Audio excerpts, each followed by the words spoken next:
Baik, pagi ini kita berada di dekat Kali Tinala, di sekitar Dekso Kulon Progo.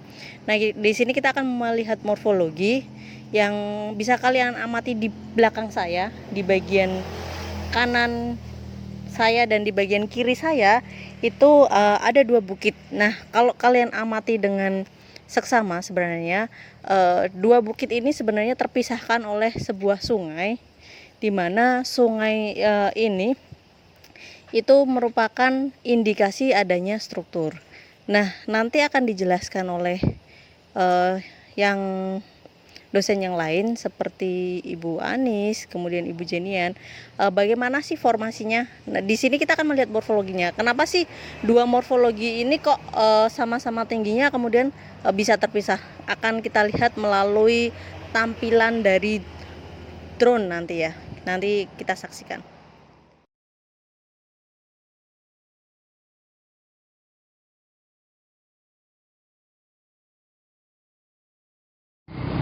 Baik, kalau tadi kita melihat penampakan dari bawah, sekarang kita posisinya melihat penampakan dari atas ya.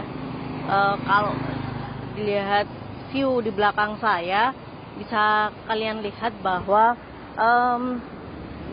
di sebelah kiri saya itu adalah bukit yang tadi posisinya ada di sebelah kanan saya. Nah, coba diperhatikan lagi bahwa di Kulon Progo ini ada beberapa morfologi yang akan kita jumpai. Di antaranya adalah morfologi hasilan bentuk lahan vulkanik, kemudian morfologi hasilan bentuk alam fluvial seperti ini. Jadi proses fluviatil yang dominan, kemudian kanan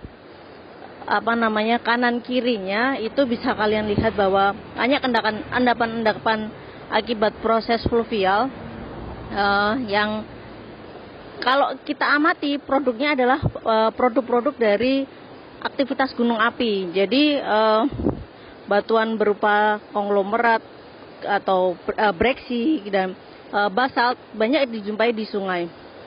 Nah, di sini bisa juga diamati bahwa selain proses fluviatil yang berkembang, proses fluviatil ini itu sangat dipengaruhi oleh kegiatan atau aktivitas struktural sebelumnya. Jadi kalau bisa dilihat di peta bahwa sungai-sungai yang ada atau sungai Tinalah ini adalah sungai yang terbentuk akibat struktur gitu. Jadi merupakan indikasi bahwa sungai itu berada di zona lemah atau struktural sesar. Seperti itu. Oke.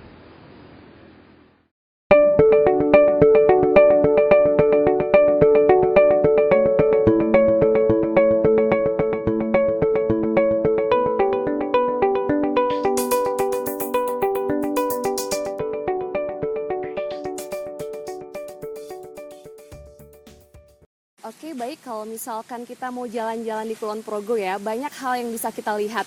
Baik dengan kondisi pegunungannya yang cukup unik begitu ya, ada beberapa bentukan yang memang bisa kita melihat lebih jauh dengan beberapa hal yang tidak kita temukan di wilayah lainnya.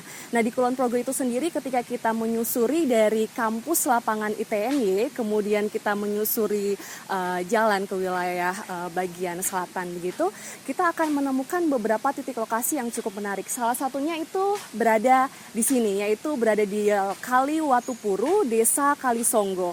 Di sini kita bisa melihat beberapa kenampakan, walaupun secara jauh kita hanya melihat seperti lapukan-lapukan vegetasi.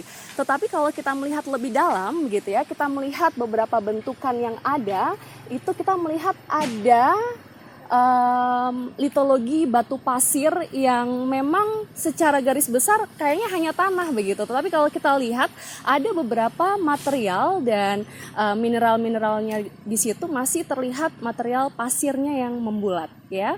Nah, kalau kita melihat di peta sendiri, di mana sih lokasi yang bisa kita temukan pada kondisi saat ini? Memang lokasinya tepat di sebelah jalan ya, walaupun jalannya lebih kecil, kemudian ada irigasi begitu ya, yang untuk menyusuri perairan yang ada di sekitarnya. Nah, di sini kita berada awalnya kita tentunya akan masuk pada kampus geologi lapangan. Kemudian kita menuju ke bagian selatan begitu, terus kita melihat ada perbedaan formasi. Nah, perbedaan formasi di situ sepertinya masuk pada formasi Nanggulan ya. Nah, di sini adalah salah satu penampakan yang bisa kita lihat di pinggir jalan tersebut. Nah, ketika kita sudah menemukan satu titik lokasi ya, yang kita akan menentukan dia sebagai sebuah STA, maka kita mencoba mengambil sampel. Kalau kita tidak bisa meraih dia dengan tangan, maka kita bisa menggunakan palu ya. Karena memang dia sudah cukup lapuk sehingga agak sulit untuk bisa menemukan bagian permukaannya, maka kita harus mengambil lebih dalam. Di sini bisa kita melihat kondisi dari litologinya, dia berwarna agak kecoklatan begitu ya, tetapi dia ada butir-butir kasar. Nah, butir-butir kasarnya ini berwarna agak keputihan. Nah, kondisi ini bisa memperlihatkan bahwa ada fragmen-fragmen kuarsa yang bisa kita lihat dari kondisi ini. Jadi dengan melihat kondisi litologi ini, kita bisa membuat persepsi awal bahwa sepertinya ini bisa dikatakan sebagai batuan sedimen begitu ya, karena kita tidak menemukan bentukan-bentukan dari kondisi struktur dan lain sebagainya, sehingga kondisi awal yang bisa kita lihat bahwa dia adalah batuan sedimen. Untuk bisa mengetahui kalau dia masuk dalam karbonatan atau tidak gitu ya, kita harus ngetes dulu nih dengan meneteskan HCl. Silahkan kita teteskan. Ngejos nggak? Enggak ya, berarti tidak ada karbonatan gitu ya dari penyusun litologi tersebut. Jadi kalau kita bisa menamai mungkin seperti batu pasir kerikilan ya dari kondisi litologi tersebut. Kalau untuk lingkungan pengendapannya sendiri, kita masih menganggap kalau dia itu adalah lingkungan transisi ya, lingkungan darat yang masih transisi.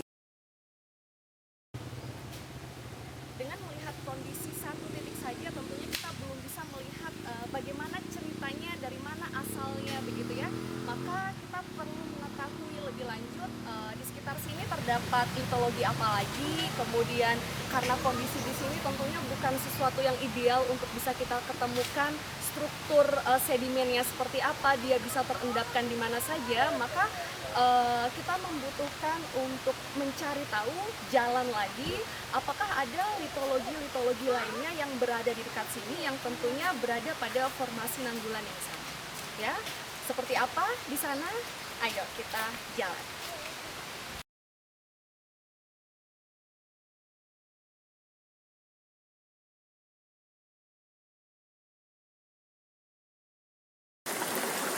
Siap. Baik, setelah kita jalan-jalan dari STA yang pertama ya, kita menuju ke arah barat sekitar 50 meter. Di samping kiri kita bisa melihat ada sungai ya, yang umurnya sekitar stadia remaja lah ya, menengah begitu. Dan di samping kiri kita akan menemukan beberapa singkapan litologi yang cukup menarik karena warnanya agak berbeda nih dengan material yang ada di atasnya. Kalau di atasnya itu kan kita bisa melihat material yang cukup variatif, ada yang kecil, ada yang besar, campuran juga dengan soil begitu ya. Lapisan dari material sungai ya yang recent sekarang, tetapi yang agak berbeda bisa kita melihat bagian bawahnya lagi itu berwarna abu-abu. Nah, perbedaan berwarna abu-abu ini kita coba cek ya, kita langsung ke titik lokasi dan kita mengambil sampel.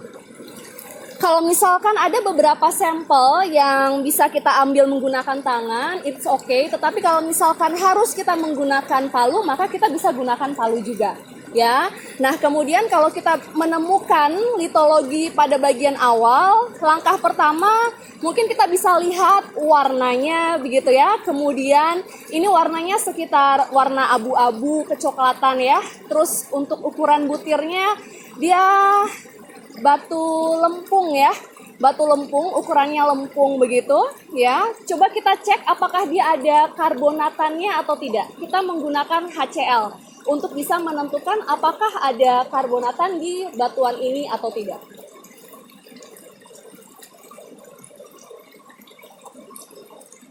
Ngejos nggak? Nggak, berarti dia tanpa adanya karbonatan. Kemudian langkah berikutnya setelah kita tahu ini tidak ada karbonatannya, kita coba melihat sekelilingnya. Apakah ada struktur sedimennya? Di sini ada perbedaan ya, seperti laminasi begitu, yang terlihat secara lebih dekat. Kemudian kalau kita mungkin jalan di sekitar sungai, ya, kita akan menemukan beberapa lapisan yang tipis ya. Kalau di sini kita bisa melihat ada sedikit lapisan tipis berwarna hitam yang menunjukkan ada aktivitas organik pada masa lalu. Jadi kalau dari STA pertama, kita hanya menemukan berupa material batu pasir begitu ya, yang ada fragmen kuarsanya. Kalau di sini kita melihat dia kondisinya itu sudah seperti batu lempung, lebih menghalus, kemudian ada lapisan lignitnya. Nah, lignit di sini menunjukkan ada material organik. Nah, organik di sini sepertinya akan ada petunjuk-petunjuk tertentu yang menunjukkan masa di mana mereka terbentuk adalah kondisi transisi yang dimana seperti rawa ya, yang ada material-material organik yang terendapkan pada masa lalu.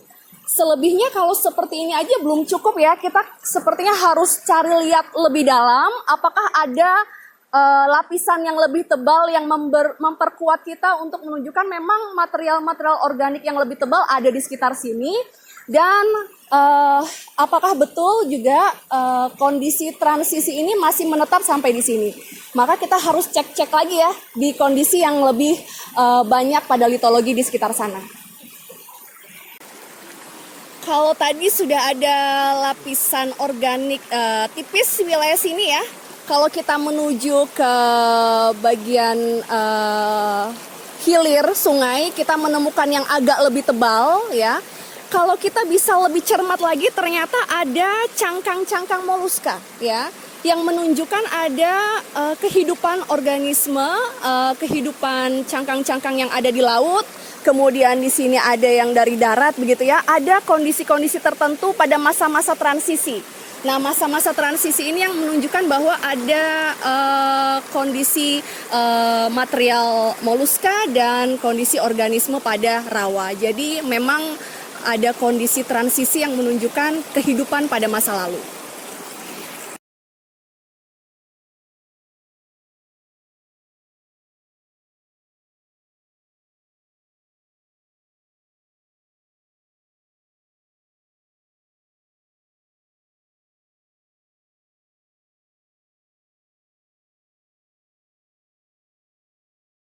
Kalau kita menyusuri sungai lagi ya, kita akan menemukan litologi yang cukup fresh ya, yang bisa kita lihat, bisa kita amati lebih lanjut. Jadi kenapa sih kok dari tadi sungai gitu? Karena memang kalau di sungai kita akan lebih mudah menemukan beberapa litologi yang nggak ketutup sama vegetasi. Jadi lebih fresh, lebih mudah untuk diamati, dan lebih mudah untuk kita tahu kondisi litologinya seperti apa. Nah, di sini nih kita menemukan litologi yang cukup fresh, kemudian dari warnanya masih sama kayak tadi nih. Warnanya abu-abu gitu ya, agak coklat-coklat sedikit. Kondisinya juga dia berada di bawah, di atas masih soil gitu ya. Endapan dari sungainya tersebut di sini adalah litologi yang bisa kita amati lebih lanjut. Kalau dilihat dari dimensinya, hampir keseluruhan dari sungai ya ini tertutup oleh litologi yang hampir sama, singkapan yang hampir sama. Cuma apa yang berbeda dari stasiun sebelumnya, dari stasiun pengamatan yang sebelumnya? Di sini bisa kita melihat lignitnya itu udah nggak ada gitu. Jadi lapisan hitamnya sudah tidak ada, tetapi ada dominansi dari foram besar gitu ya. Ada foraminifera, cangkang-cangkang tadi hanya 1-2 yang kita temukan. Tetapi di sini kita menemukan pecahan-pecahan cangkang yang lebih banyak, lebih menebar ya, lebih menerus begitu, dan persebarannya cukup merata.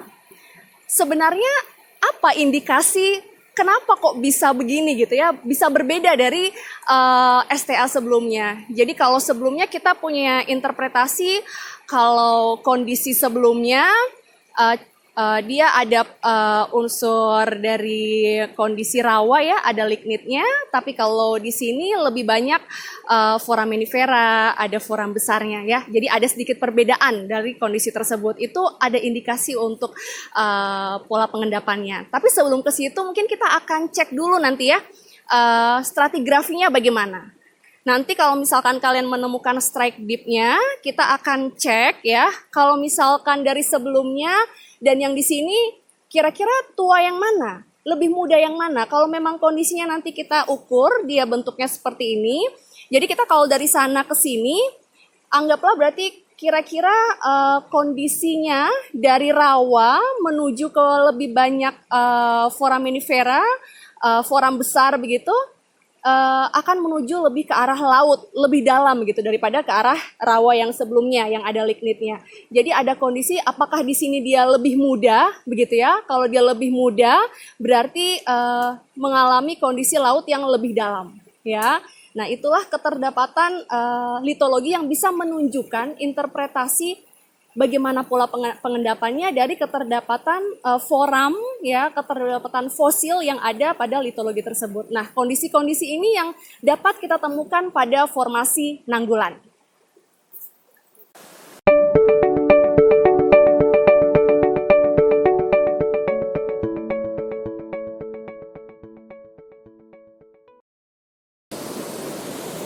Masih berada di Pegunungan Kulon Progo yang menurut dari Van Bemmelen tahun 1949 dan Raharjo DKK tahun 77 merupakan suatu zona fisiografi di Pulau Jawa yang tersusun dominan oleh formasi batuan hasil dari produk aktivitas vulkanik pada masa lalu yang dinamakan sebagai Old Andesite Formation atau formasi andesit tua. Nah, formasi andesit tua ini sebetulnya memiliki kesamaan umur ya dari beberapa lokasi di Pulau Jawa. Dan kenapa disebut sebagai andesit tua? Untuk membedakan dengan aktivitas vulkanik pada masa ini, pada zaman kuarter. Nah, saat ini kita berada di Sungai Niten ya, di sungai ini yang terletak di Desa Sribit, Kecamatan Girimulyo, Kabupaten Kulon Progo. Saya akan menunjukkan ya, jadi lokasi kita saat ini berada di titik ini, jadi di dekat suatu jembatan.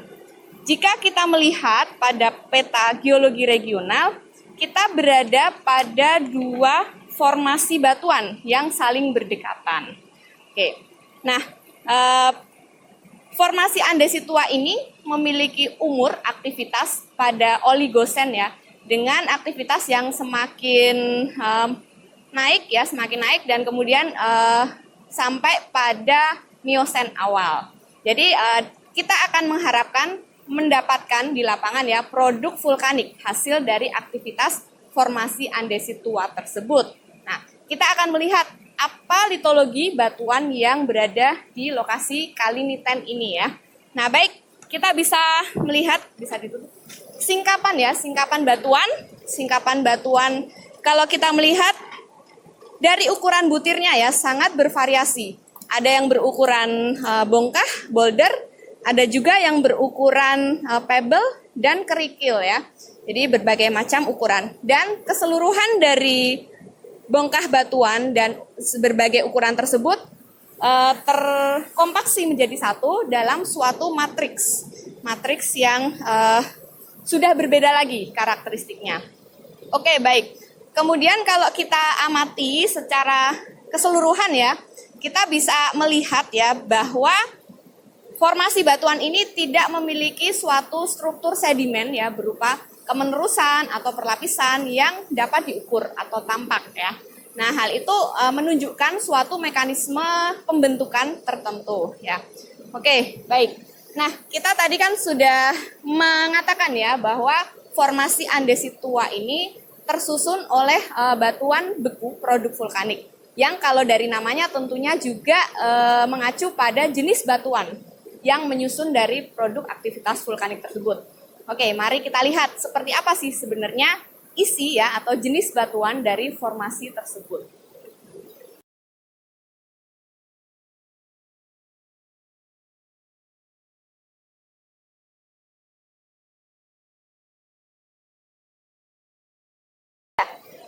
Oke, baik. Baik, ini kami sudah mengambil sampel batuan ya yang mewakili dari formasi batuan atau singkapan yang kita temukan di sini. Nah, kalau kita mau mengambil singkapan ya, kita perlu membedakan nih, terutama di sungai. Kita lihat sungai ini ya, sungai ini memiliki arus ya yang cukup kuat. Sehingga kalau kita lihat singkapannya itu cukup segar. Nah, kita perlu bedakan fragmen yang dia masih terikat pada matriks itu merupakan hasil produk aktivitas pada masa lalu.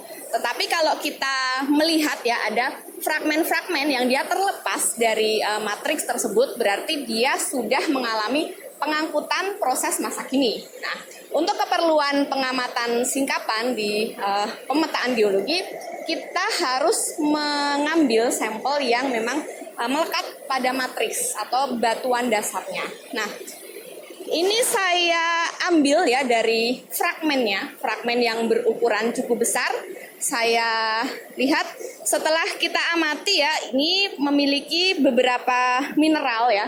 Mineral yang bisa dilihat ada plagioklasnya, kemudian ada piroksen ya, ada piroksen. Nah, ini yang utama, ada mika juga. Jadi yang utama adalah plagioklas dan piroksen dengan warna yang abu-abu ya, abu-abu terang. Nah, berdasarkan dari warna dan kenampakan kelimpahan mineral tersebut, kita bisa menentukan ya, dan juga teksturnya yang dia halus porfiritik, maka fragmen batuannya ini memang andesit. Sehingga jelas dikatakan mengapa formasi ini merupakan bagian dari formasi andesit tua. Begitu, ini adalah dari fragmennya. Lalu kita lihat bagaimana matriksnya. Oke. Nah, saya memiliki matriks ya, matriks di sini. Matriks ini kaya sekali akan kristal mineral ya. Meskipun kalau kita urai ini cukup mudah ya, ukurannya pasir ya. Ukurannya pasir, ada mineral-mineral yang mirip dengan fragmen utamanya tadi. Tetapi yang cukup membedakan adalah warnanya. Warnanya dia kehijauan ya. Nah, artinya matriks ini kan dia sifatnya lebih tidak resisten.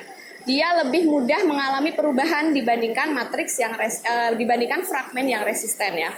Nah, perubahan warna menjadi hijau ini tentunya bukan perubahan pelapukan yang biasa, tetapi adalah pengaruh dari alterasi hidrotermal yang mana ada suatu sumber panas ya yang mungkin berasal dari pusat erupsi pada saat itu ya, yang mendingin dan mempengaruhi merubah batuan yang ada di sekitarnya.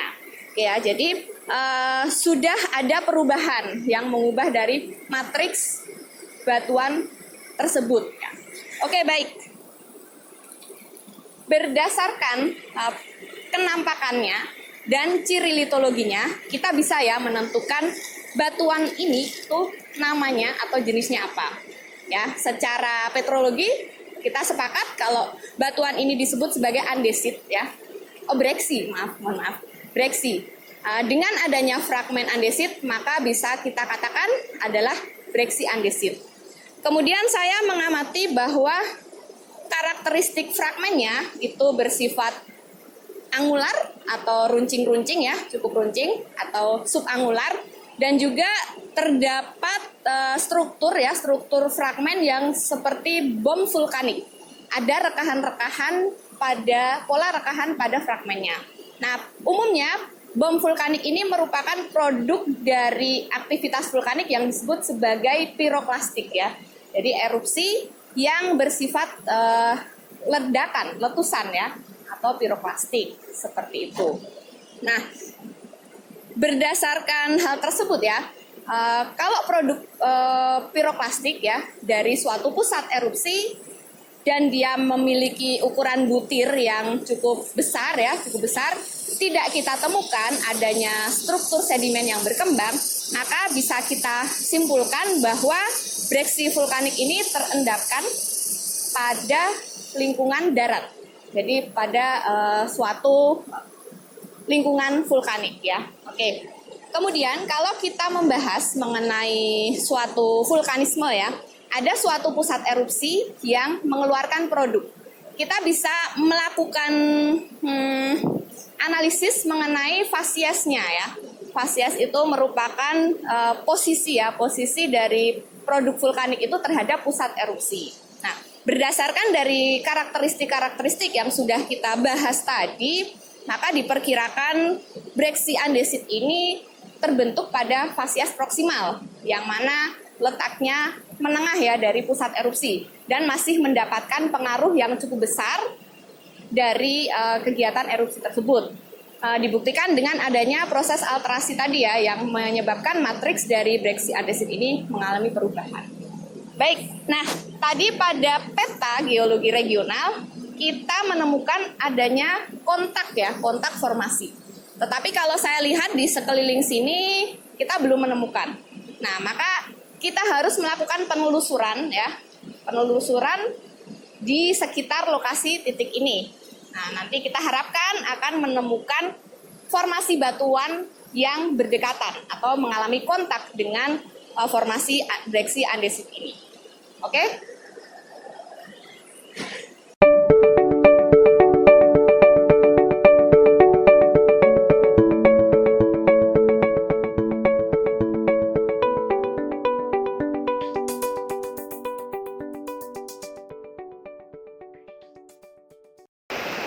Pemberhentian berikutnya adalah di Kali Songgo. Di sini kita bisa melihat singkapan dari intrusi dangkal, formasi Old Andesit Formation atau OAF. Ada juga yang mengatakan ini merupakan formasi Kebo Buta.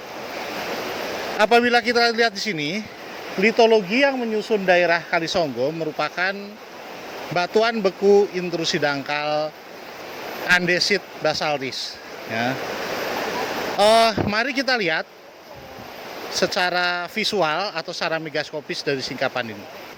Mari kita sama-sama melihat batuan ini atau singkapan ini. Secara megaskopis ini memiliki tekstur porfiroavanitik. Dalam artian massa dasarnya ini tidak terlihat oleh mata atau avanit. Kemudian ada beberapa fenokris yang terlihat oleh mata, diantaranya bisa kita lihat di sini ada hornblende, kemudian ada plagioklas. Untuk tekstur porfiroavanitik ini merupakan sebuah tekstur yang menjelaskan bahwasanya proses pendinginan magma relatif berjalan cepat.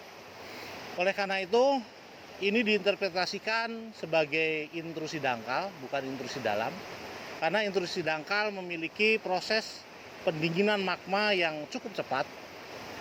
Kemudian kita lihat struktur dari batuan ini merupakan struktur masif.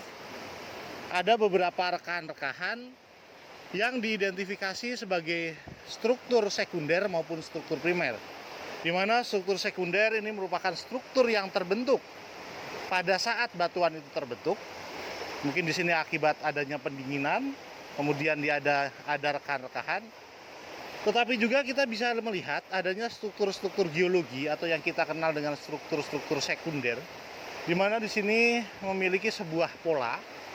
Pola inilah yang nantinya memberikan gambaran bahwasanya untuk singkapan ini telah terjadi ataupun telah terkena tektonik yang cukup kompleks.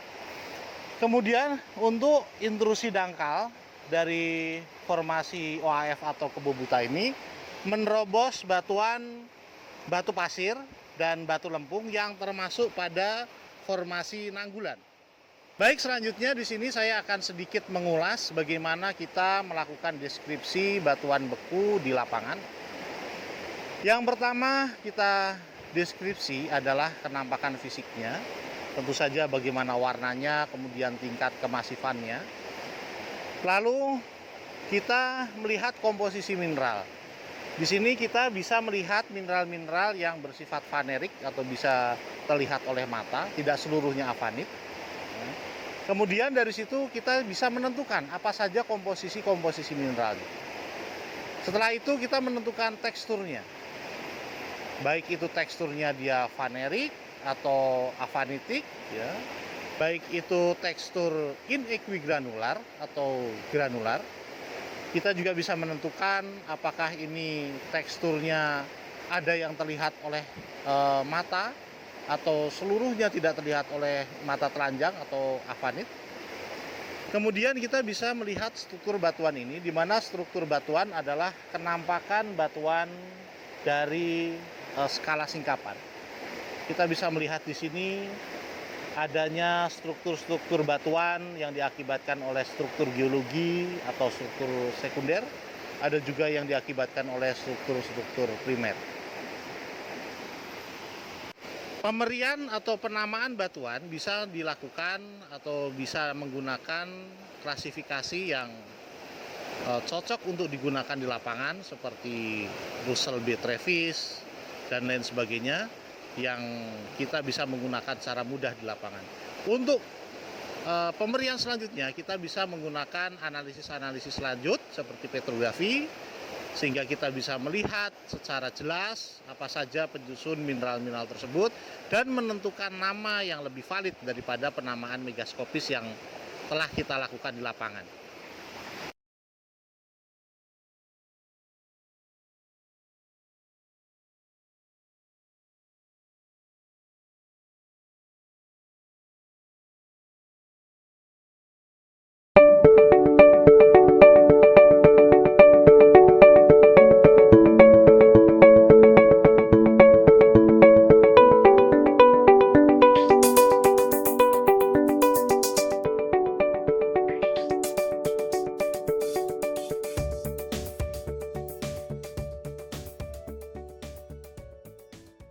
Stasiun pengamatan berikutnya berada pada Desa Dukuh, Nanggulan, tepatnya di sebelah timur Kali Tinalah.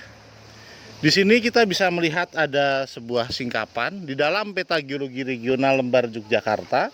Kita berada pada formasi Old Andesit Formation. Di sini kita mempunyai sedikit perbedaan dengan kondisi singkapan OAF di Kali Songgo.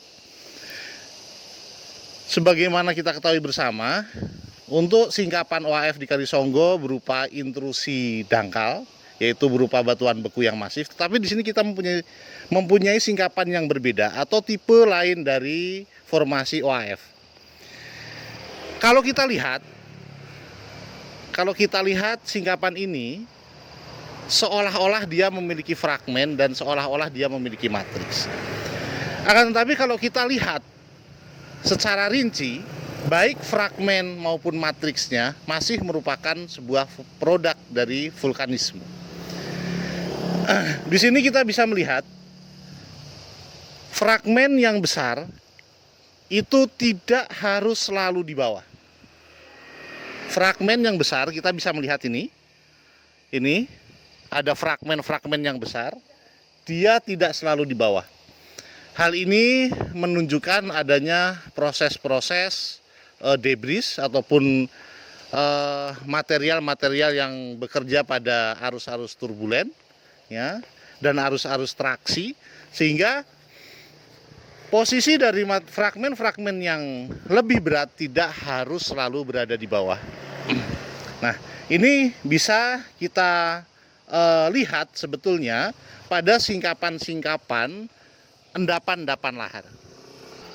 Singkapan-singkapan yang berasal dari arus-arus ataupun dari debris ataupun dia arus-arus traksi dengan material-material yang lebih dominan daripada fluidanya akan memberikan kenampakan floating mass atau massa-massa yang besar atau ambangan-ambangan massa yang besar bisa berada di bagian atas.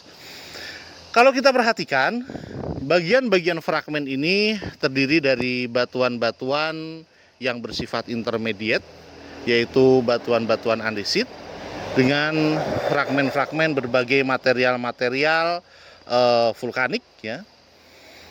Kalau kita menemukan sebuah singkapan seperti ini, yang pertama harus kita ketahui, kita harus bisa membedakan fragmen dan matriksnya. Baik itu dari segi ukuran ataupun dari segi komposisinya. Nah, dikarenakan fragmen ini merupakan fragmen batuan, dalam pemberian fragmen kita harus mengetahui fragmen tersebut dari batuan apa. Nah, jadi untuk mengetahui fragmen ini fragmen dari batuan apa, tentu saja kita harus melihat, ya, kemudian mengambil hand specimen, kemudian kita amati secara mikroskopis.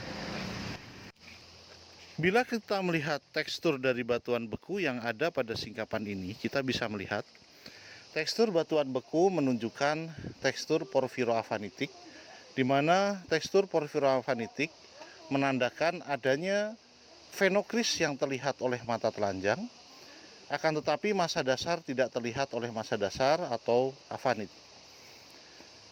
Bila kita melihat batuan ini berwarna abu-abu kehitam-hitaman, ini menandakan adanya mineral-mineral mafic yang cukup melimpah, sehingga kita bisa memberikan interpretasi bahwa batuan ini merupakan batuan antara batuan beku intermediate sampai batuan beku yang bersifat basah. Kemudian terdapat mineral-mineral yang bisa terlihat oleh mata telanjang yang hadir sebagai fenokris. Di antaranya adalah mineral-mineral plagioklas. Kemudian ada mineral-mineral hornblende yang kehadirannya cukup melimpah.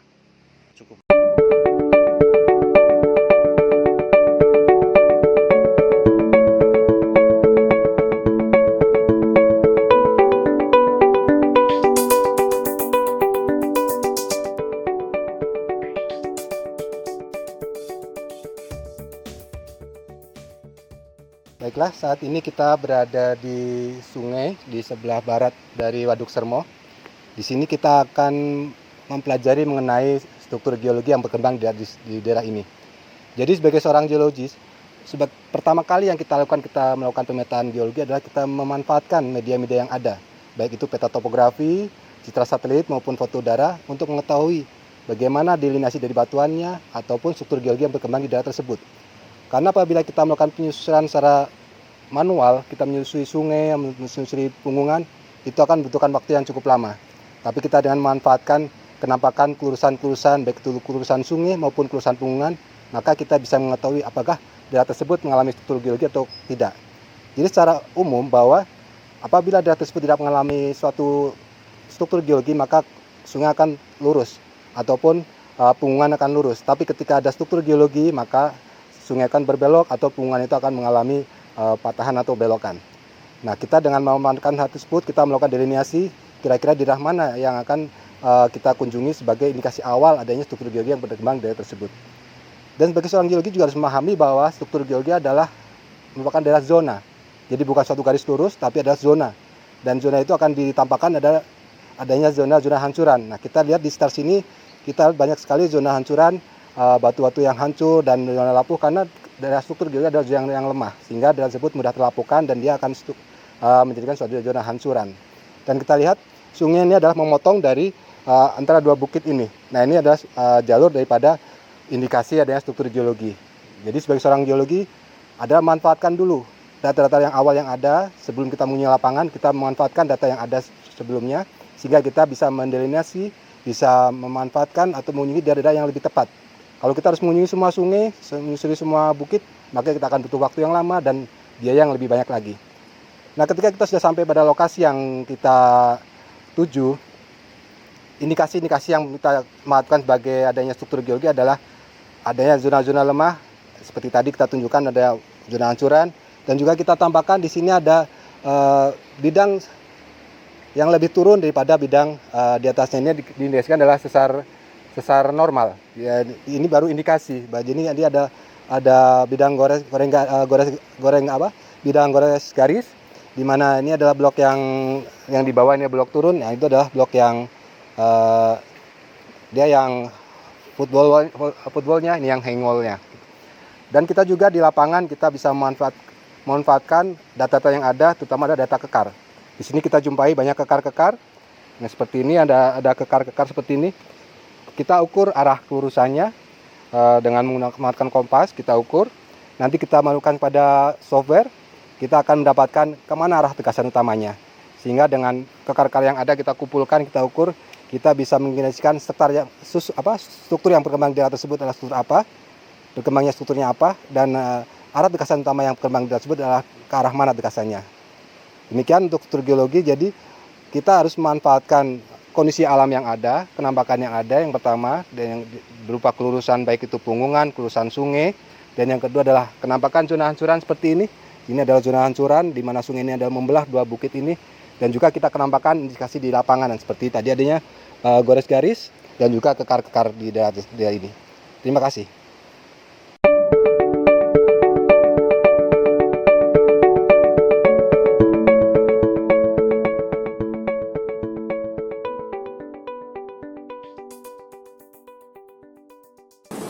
Baik, setelah berjalan sejauh kurang lebih 210 meter ke arah hilir dari Sungai Niten, dari lokasi Breksi Andesit tadi, kita menemukan suatu kenampakan formasi batuan litologi yang memiliki perbedaan yang signifikan, baik dari warna, kenampakan, dan struktur ya. Bisa kita lihat dari hulu ke hilir ini ya, kita memiliki batuan dengan struktur perlapisan yang bisa kita ukur ya kemiringannya ya.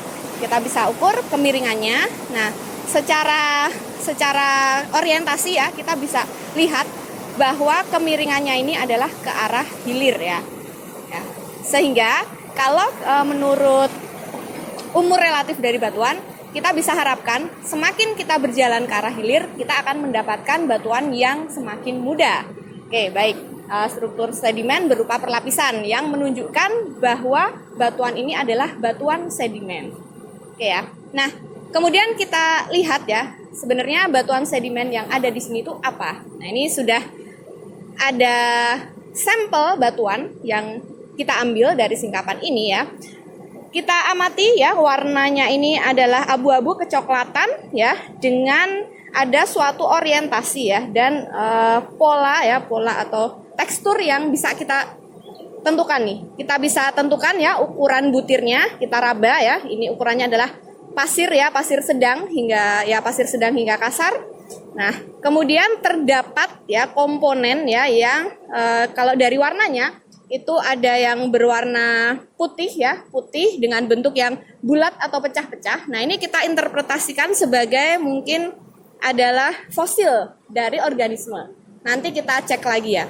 Kemudian ada lagi komposisi yang berwarna hitam ya, kehitaman dan putih, dan bentuknya itu prismatik ya. Nah, kemungkinan ini adalah mineral ya, mineral dari batuan beku. Kemungkinan adalah feldspar dan piroksen. Baik, coba kita uji dengan HCl ya untuk menunjukkan apakah batuan ini memiliki komposisi karbonatan. Silakan. Ya, setelah kita teteskan dengan HCl ya, ini kelihatan ada reaksi berbuih. Sehingga menunjukkan bahwa batuan ini memiliki kandungan karbonatan ya. Karbonatan ini berasal dari, kita bisa lihat masih ada fragmen-fragmen cangkang fosil yang tersisa di sini. Dari foraminifera dan kemungkinan adalah moluska. Oke, jadi berdasarkan dari komponen karbonatan tersebut, maka batuan ini memiliki asal pengendapan dari laut ya, dari cangkang organisme. Tetapi jangan lupa bahwa masih ada fragmen-fragmen kristal mineral yang merupakan produk dari vulkanisme ya. Nah, kalau kita tilik dari lokasi pertama kita tadi ya, itu adalah Breksi Andesit dengan komposisi mineral berupa piroksen, kemudian plagioklas, memiliki kemiripan dengan ini, sehingga bisa kita simpulkan bahwa batuan ini juga memiliki suplai material dari aktivitas vulkanisme yang sejenis seperti itu ya. Oke, nah menurut peta geologi regional tadi, kita mengharapkan bahwa di daerah sini terdapat kontak formasi ya. Kontak formasi yang sebelumnya tadi kita sudah mengunjungi di formasi Andesit Tua atau Old Andesite Formation, yang nama lokalnya adalah formasi Kali Gesing. Nah, batuan yang berikutnya ini adalah mewakili dari formasi Sentolo yang memang dicirikan oleh batuan klastik dan karbonatan seperti itu. Oke, kemudian baik, mari kita tinjau bagaimana sebenarnya hubungan kontak ya antara formasi Kali Gesing yang di hulu tadi dengan formasi Sentolo yang di hilir ini. Nah, karena di bagian pembatas tadi ada suatu konstruksi jembatan ya, sehingga kita kurang bisa melihat kontaknya itu seperti apa ya secara jelas ya. Kita hanya bisa menentukan bahwa di daerah sini terdapat kontak yang mana ke arah hilir itu semakin mudah dari formasi Kali Gesing ke formasi Sentolo. Nah, silakan. Nah, berikut adalah hasil analisis stratigrafi ya yang menunjukkan bagaimana korelasi antara formasi Kali Gesing dan formasi Sentolo ya. Kebetulan di daerah ini ada blank ya, blank yang karena kita tidak bisa mengamati apa yang terjadi karena ada bendungan tadi yang lebih tua adalah breksi andesit ya di bagian hulu, kemudian yang lebih muda itu adalah batuan plastik karbonat yang dari formasi Sentolo. Nah, berdasarkan penelitian dari Kurniasi DKK tahun 2017 ya, ada lokasi tipe sejenis lain ya di lokasi lain yang kita bisa melihat betul bagaimana kontak antara formasi formasi Kali Gesing dengan formasi Sentolo di sebelah sini ya.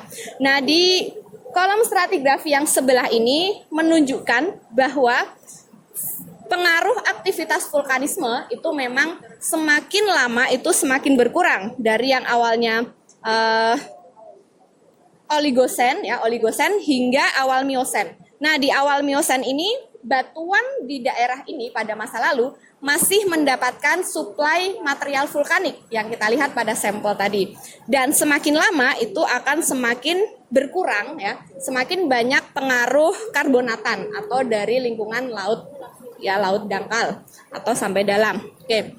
Nah, kalau batuan yang kita amati tadi ya, sebetulnya memang komponen karbonatnya sangat banyak ya, meskipun ada juga komponen vulkanik. Sehingga kita dapat menentukan ya bahwa batuan formasi Sentolo yang ada di sini itu adalah batu gamping yang berbutir halus seperti kalkarenit atau kalsilutit seperti itu.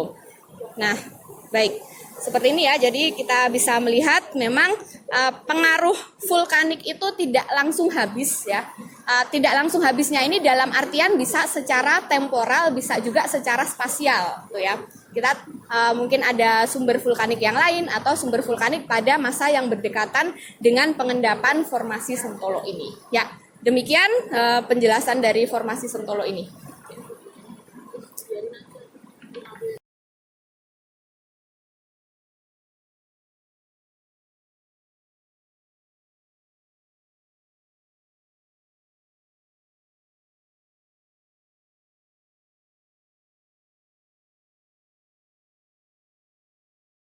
Data tambahan untuk lingkungan pengendapan dari formasi Sentolo ini ya, setelah tadi kita lihat apa suplai sedimennya dari vulkanik maupun dari laut dangkal ya.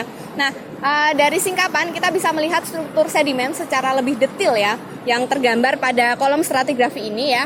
Ada kenampakan lapisan yang memiliki struktur graded bedding ya, lapisan bergradasi, dan di atasnya terdapat perlapisan hingga laminasi dari batu gamping plastik ini ya.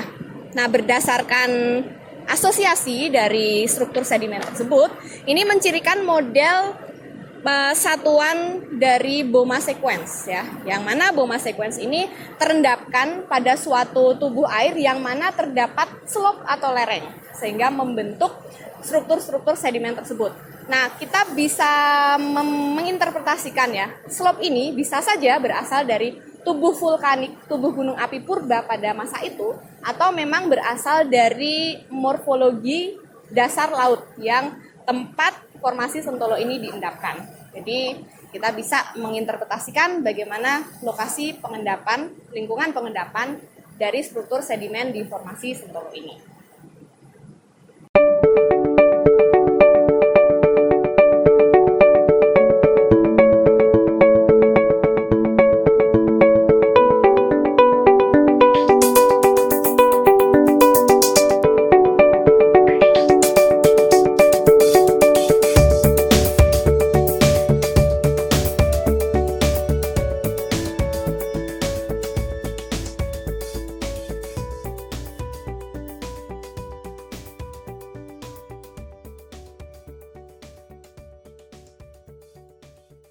Selamat siang.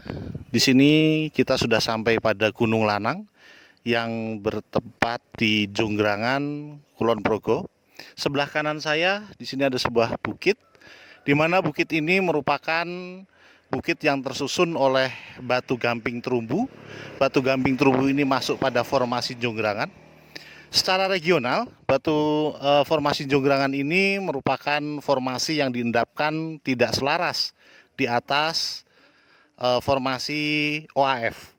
Kemudian di bagian atas dari formasi Jonggrangan diendapkan menjadi dengan formasi Sentolo.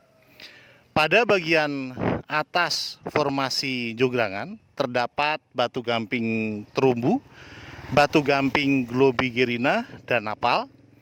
Pada bagian bawah formasi Jonggrangan terdiri dari batu pasir tufan moluska, kemudian batu lempung dengan sisipan lignit, dan juga ada aglomerat napalan. Nah, mari kita sama-sama melihat litologi yang ada di Gunung Lanang ini. Bisa kita lihat di sini kenampakan-kenampakan terumbu terlihat sangat jelas. Berikut penjelasan mengenai karakteristik batu gamping yang termasuk pada formasi Jonggrangan. Baik, mari kita lihat secara dekat dari singkapan batu gamping koral yang termasuk pada formasi Jonggrangan yang berada di Gunung Lanang, Kulon Progo. Bila kita lihat dengan seksama, ini strukturnya masif, sangat keras sekali. Kemudian batuan yang masih fresh atau masih segar memiliki warna putih keabu-abuan. Kemudian ini kenampakan koral ataupun terumbu masih sangat terlihat jelas. Material-material utama penyusun batuan ini. Formasi Jonggrangan menurut beberapa ahli ini mempunyai umur pengendapan yang berbeda-beda. Hal ini disebabkan salah satunya oleh perbedaan pembentukan morfologi tinggian gunung api yang akan menjadi dasar perkembangan organisme bercangkang karbonat. Menurut para ahli, formasi Jonggrangan ini memiliki ketebalan sekitar 250 sampai 400 meter.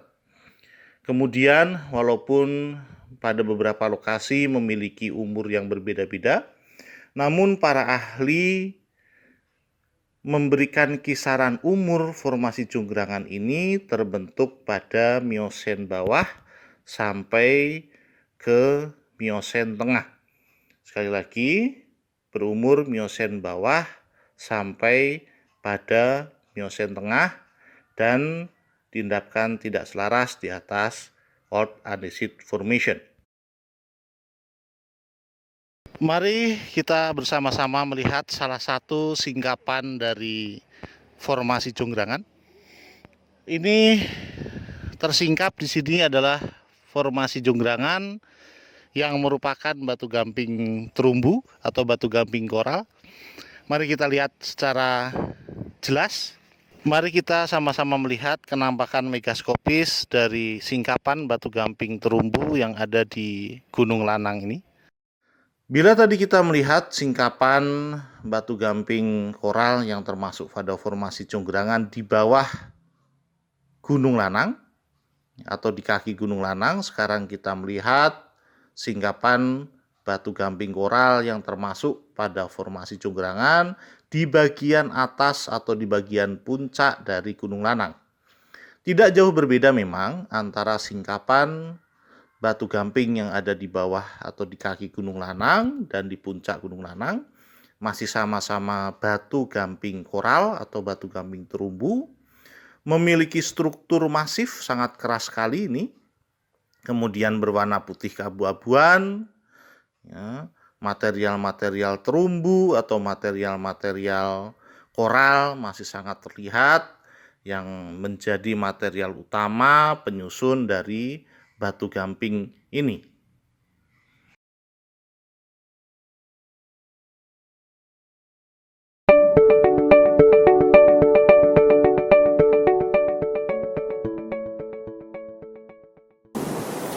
baik, sekarang kita sudah berada di lokasi kesekian ya.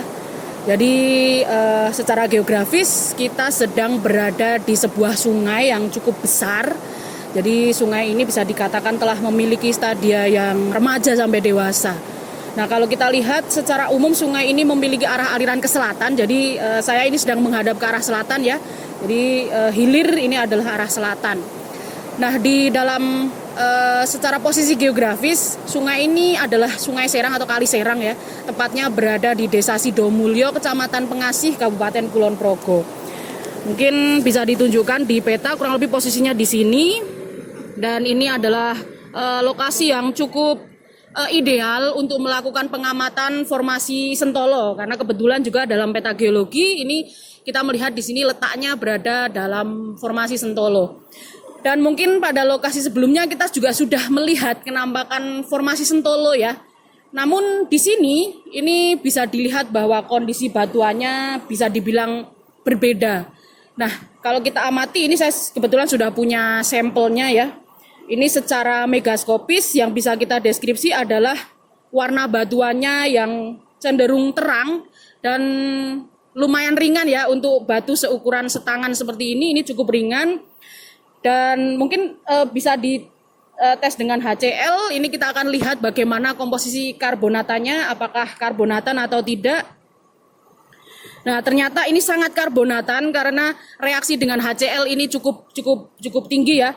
Ini bisa kita perkirakan bahwa terdapat komposisi karbonat di dalam batuan ini. Namun di lain pihak, batuan ini juga ringan dan kalau mungkin kita uji dengan dijilat begitu ya, ini akan menarik dan lidah kita akan tertarik. Nah, ini menandakan bahwa selain ada unsur karbonat, di dalamnya juga dimungkinkan ada kandungan mungkin tufan atau material asal gunung api dan sebagainya. Nah, mungkin kalau kita perhatikan lagi menggunakan lup ya, tadi sudah saya amati, ini saya bisa melihat banyak sekali cangkang-cangkang foraminifera kecil yang mungkin untuk mendeskripsikannya kita harus melakukan preparasi di laboratorium dan sebagainya. Dan di sini menandakan bahwa lingkungan pengendapan di sini adalah laut. Walaupun nanti juga walaupun dengan adanya tufan ini menandakan ada efek mungkin vulkanisme, tapi karena materialnya halus bisa jadi asal material vulkaniknya itu dari jauh. Nah, kemudian hubungan dengan litologi pada formasi Sentolo pada lokasi sebelumnya, ini kalau mungkin sudah diterangkan sebelumnya ya, bahwa di lokasi sebelumnya kita melihat kenampakan formasi Sentolo yang menampakkan peralihan dari adanya pengaruh vulkanisme dengan adanya fragmen-fragmen mungkin berukuran kerikil sampai pasir sangat kasar yang merupakan material vulkanik. Nah, di sini kita sudah tidak bisa melihat kenampakan tersebut.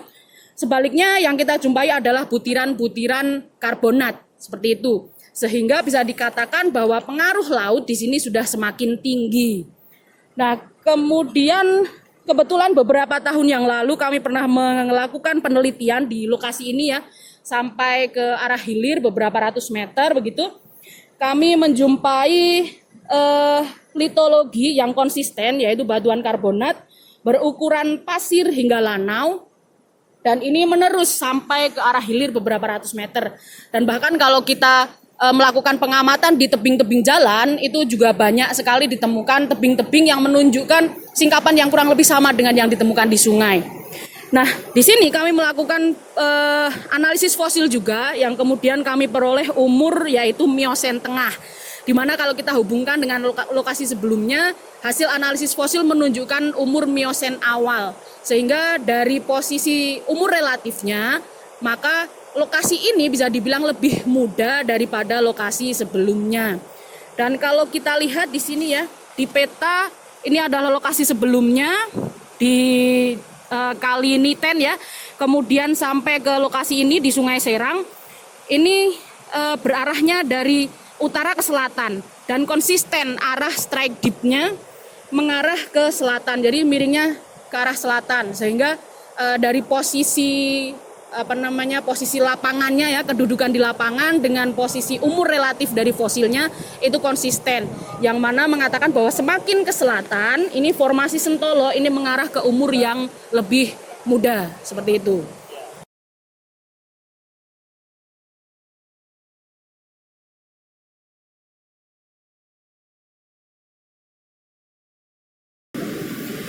Oke, nah sebagai data tambahan, kami di sini beberapa tahun yang lalu juga menemukan penampakan yang unik di mana selain adanya fosil foraminifera dalam jumlah yang sangat banyak ya, kami juga menemukan fosil-fosil jejak atau ichnofosil ya, yang mana kalau dilihat dari bentukannya itu menunjukkan keanekaragaman yang tinggi, yaitu ada yang horizontal, ada yang vertikal seperti itu. Kemudian jenisnya juga beraneka ragam. Yang mana mungkin kalau kita gunakan Phasies Pemberton itu mungkin masuk di Scolito sampai Cruziana seperti itu. Yang mana kedua jenis Phasies itu ditandai dengan diversitas bentukan ichnofosil yang beraneka ragam yang menunjukkan lingkungan yang kondusif untuk organisme itu beraktivitas. Jadi kalau kita hubungkan, maka barangkali di lokasi ini organisme bisa hidup dengan sangat nyaman karena tadi kita lihat dari mikrofosilnya kita temukan foraminifera dalam jumlah yang sangat banyak, atau dalam biostratigrafi bisa juga disebut sebagai zona padat yang menandakan bahwa di sini kondisi lingkungannya sangat enak untuk mereka hidup gitu. Kemudian untuk yang makrobentosnya atau organisme yang makro itu mereka juga meninggalkan jejak-jejak yang cukup bervariasi. Jadi ada aktivitas yang menggali ke dalam, ada yang secara horizontal demikian, yang menandakan bahwa di situ selain plankton, makrobentos pun di situ bisa beraktivitas dengan leluasa. Di sini kita bisa mengambil kesimpulan bahwa pada saat batuan ini terendapkan, suplai sedimen yang berasal dari mungkin dari lingkungan yang lebih dangkal atau mungkin dari darat seperti itu ya, itu cenderung kecil. Jadi di sini yang mendominasi adalah aktivitas organisme di lautnya, seperti itu.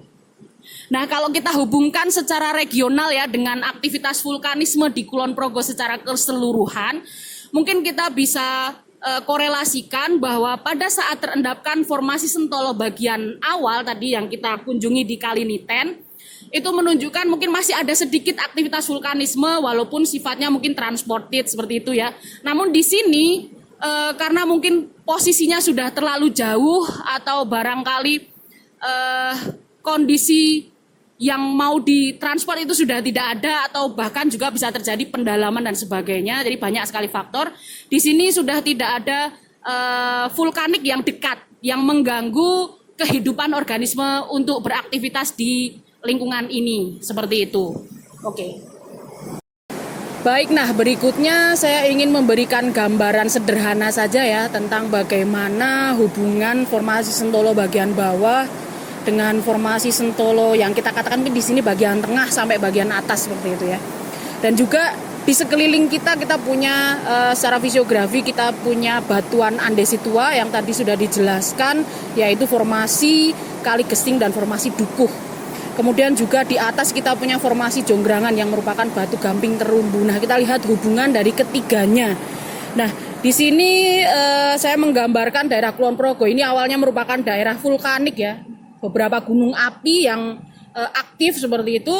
Kemudian batuan sisa-sisa vulkanisme itu kemudian terendapkan di sebuah lingkungan yang berair, yang kalau kita jumpai di Kaliniten itu terdapat struktur sedimen yang sangat identik dengan lokasi-lokasi pengendapan yang memiliki slope.